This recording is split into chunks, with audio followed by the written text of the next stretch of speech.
नमस्ते। चलिए बिना किसी देरी के आज की इस खास चर्चा में सीधे गोता लगाते हैं। आज हम गोवा के एक बेहद खौफनाक और मशहूर अर्बन लेजेंड द मेलो हाउस की कहानी और उससे जुड़े दावों का गहराई से विश्लेषण करने वाले हैं। सुनकर लग सकता है कि यह सिर्फ एक पुराना खंडहर है, लेकिन सच मानिए यह नाम एक बहुत ही गहरे रहस्य का प्रतीक है। अब जरा सोर्स से ली गई इस लाइन पर गौर कीजिए। एक ऐसा घर जहां से मानो कई डरावनी आंखें देख रही हों। ये लाइन सच में कंपा देने वाली है ना? ये कोई आम वाक्य नहीं है, बल्कि ये उस भयानक माहौल को बिल्कुल सटीक तरीके से दर्शाता है जो इस जगह के इर्द गिर्द बुना गया है। इससे एक बात तो साफ है कि यहाँ बात किसी आम वीरान जगह की नहीं हो रही है, बल्कि एक ऐसी जगह की हो रही है जहाँ डर सच में हवा में घुला हुआ महसूस होता है। तो आगे बढ़ने से पहले ये जान लेना जरूरी है कि ये जगह आखिर है क्या। द मेलो हाउस असल में गोवा में मौजूद एक बहुत ही पुराना टूट चुका पोर्चुगीज स्ट्रक्चर है। और दिलचस्प बात यह है कि ये जगह अपनी किसी ऐतिहासिक खूबसूरती के लिए नहीं, बल्कि दो भाइयों की जानलेवा दुश्मनी और एक कभी ना खत्म होने वाली कथित सुपरनैचुरल वॉर यानी आत्माओं की लड़ाई के लिए बदनाम है। इस पूरी कहानी की नींव और सारा खौफ बिल्कुल यहीं से शुरू होता है। अगर हम इतिहास के पन्नों को पलटें तो इस घर की जो खौफनाक कहानी सामने आती है वो कुछ इस तरह है। दशकों पहले यहाँ रहने वाले दो भाइयों के बीच नफरत इस कदर बढ़ गई कि एक रात उनका झगड़ा बिल्कुल बेकाबू हो गया। बताया जाता है कि एक भाई ने दूसरे को चाकू से मार डाला और उसे घर के पिछले हिस्से में एक पेड़ के नीचे गाड़ दिया। कुछ समय बाद दूसरे भाई की भी मौत हो गई। आज के समय में लोगों का ऐसा मानना है कि जिस भाई की बेरहमी से हत्या हुई थी उसकी आत्मा ने बदला लिया और वो झगड़ा कभी खत्म ही नहीं हुआ। कहा जाता है कि उनकी आत्माएं आज भी उसी घर में कैद हैं। यहाँ पर दो बिल्कुल अलग दुनियाओं का एक बहुत ही दिलचस्प कंट्रास्ट देखा जा सकता है। एक तरफ गोवा के एक बीच पर बॉनफायर के मजे लेते हुए कुछ दोस्त हैं जहां से ये पूरी कहानी शुरू होती है, और दूसरी तरफ वो डरावना, अकेला और अंधेरे में डूबा हुआ द मेलो हाउस है। सोर्स के मुताबिक इसी बॉनफायर के पास बैठे एक शख्स को उस अंधेरे घर में अकेले जाने और वहां की फोटो खींचने का चैलेंज मिला था। सोचिए, एक तरफ दोस्तों के साथ पूरी सुरक्षा और मजा, और दूसरी तरफ सीधा खौफ।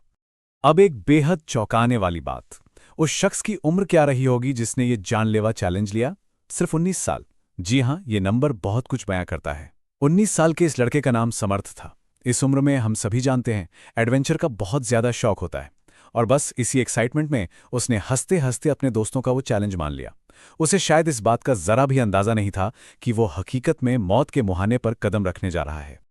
और अब देखिए कि कैसे अचानक माहौल बदलना शुरू होता है। सोर्स के अनुसार जब समर्थ अपनी स्कूटी से अकेले उस घर की तरफ बढ़ा तो एक बहुत ही अजीब सा सेंसरी शिफ्ट महसूस हुआ।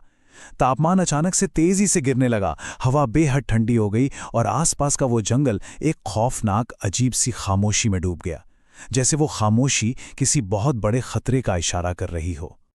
ये डरावना सफर एक के बाद एक कई खौफनाक पड़ावों से होकर गुजरा। इसे ऐसे समझिए, पहला, जैसे ही उसने उस खरोचों वाले झुके हुए पेड़ और टूटे गेट को पार किया।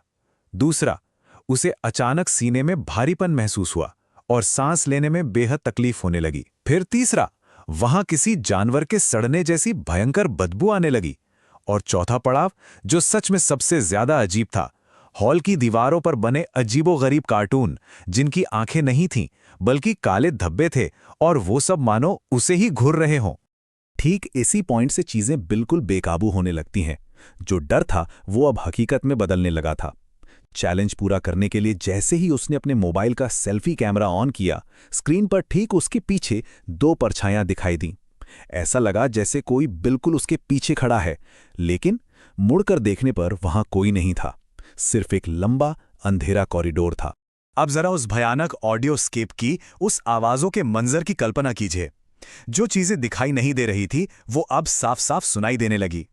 सबसे पहले एक बहुत जोर की गुर्राने की आवाज आई, उसके बाद एक भयानक गूंजती हुई चीख, फिर किसी के दर्द से तड़पकर रोने की आवाज, और अचानक दो आदमियों के जोर जोर से चिल्लाने और लड़ने की आवाजें आने लगीं।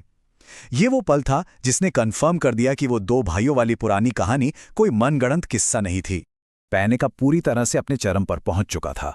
यहां से तुरंत बाहर निकलने का फैसला लिया गया, लेकिन हालात बिल्कुल उलट गए।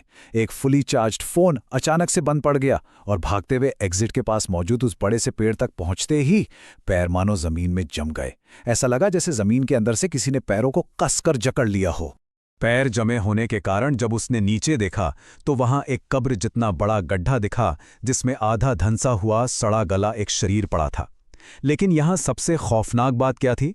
सोर्स कहता है वो चेहरा किसी और का नहीं बल्कि खुद समर्थ का था। अपना ही सड़ता हुआ चेहरा देखकर किसी का भी दिमाग सुन्न पड़ जाएगा, और ठीक ऐसा ही हुआ। और फिर जिन आवाज़ों को अब तक सिर्फ सुना जा रहा था, उन्होंने अपना असली रूप ले लिया। एक गुर्राने की आवाज़ आई और पीछे देखने पर वो दोनों भाई वहां साक्षात खड़े थे। उनकी गर्दन 180 डिग्री पीछे की तरफ मुड़ी हुई थी, सर बुरी तरह फूटे हुए थे। उनकी आंखें एकदम लाल थीं, गुस्से से भरी हुई, और उनके पूरे शरीर पर चाकू के गहरे घाव थे जिनसे लगातार खून बह रहा था। इसके बाद जो हुआ, सच कहूं तो वो इस पूरी घटना का सबसे डरावना हिस्सा है। वो दोनों भाई अंधेरे में धीरे धीरे करीब आ रहे थे, और तभी उस गड्ढे में पड़ी वो लाश, जिसका चेहरा बिल्कुल उसके हमशक्ल जैसा था, वो अचानक उठ खड़ी हुई। उसने पूरी ताकत से उसे मिट्टी के अंदर खींचना शुरू कर दिया। चिल्लाने की पूरी कोशिश की गई, लेकिन सांस उखड़ने लगी और धीरे धीरे आंखों के सामने पूरी तरह अंधेरा छा गया। समय बीतता गया और बज गए सुबह के 5:30। जब कई घंटों तक वापस लौटने की कोई खबर नहीं मिली, तो बाहर इंतजार कर रहे दोस्त घबरा गए और उसे ढूंढने निकल पड़े। रात का अंधेरा अब झंट रहा था और सूरज निकल रहा था जब वो लोग सुबह ठीक 5:30 बजे उस खौफनाक घर के पास पहुंचे। और वहां जो नज़ारा उन्होंने देखा, वो बिल्कुल चौंकाने वाला था। घर के बाहर मिट्टी में सना हुआ एक शरीर पड़ा था, जो बहुत मुश्किल से सांस ले रहा था। उसे बाहर निकालने और होश में आने के बाद जब ये पूरी खौफनाक सच्चाई बयां की गई, तो किसी को भी इस बात पर यकीन नहीं हुआ। दोस्तों ने इसे महज एक वहम और हैलुसिनेशन मान लिया। लेकिन सवाल यह है कि क्या वो सच में सिर्फ एक वहम था? वहां से निकलते वक्त आखिरी बार जब मुड़कर उस घर की तरफ देखा गया, तो साफ साफ दिखाई दिया कि उसी घर की खिड़की से वही दो खौफनाक आकृतियां, वो दोनों भाई, चुपचाप घूर रहे हैं। उस एक मंजर ने एक ऐसा गहरा ट्रॉमा दे दिया जिससे उभरना नामुमकिन हो गया, और उसी दिन उस शहर को हमेशा के लिए पीछे छोड़ दिया गया। तो इन सभी तथ्यों और किस्सों को देखने और समझने के बाद सोर्स हमें इसी एक सवाल पर लाकर छोड़ देता है, क्या गोवा का द मेलो हाउस सच में हॉन्टेड है? क्या वो दोनों भाई आज भी अपनी इस पुरानी दुश्मनी में उलझे हुए हैं और वहां आने वालों का शिकार करते हैं? इस पूरी चर्चा में हमने वो सारे दावे सामने रखे हैं जो इस जगह के बारे में कहे जाते हैं। जवाब शायद उस घर की अंधेरी दीवारों के बीच ही कहीं दफन है। सोचने वाली बात है ना?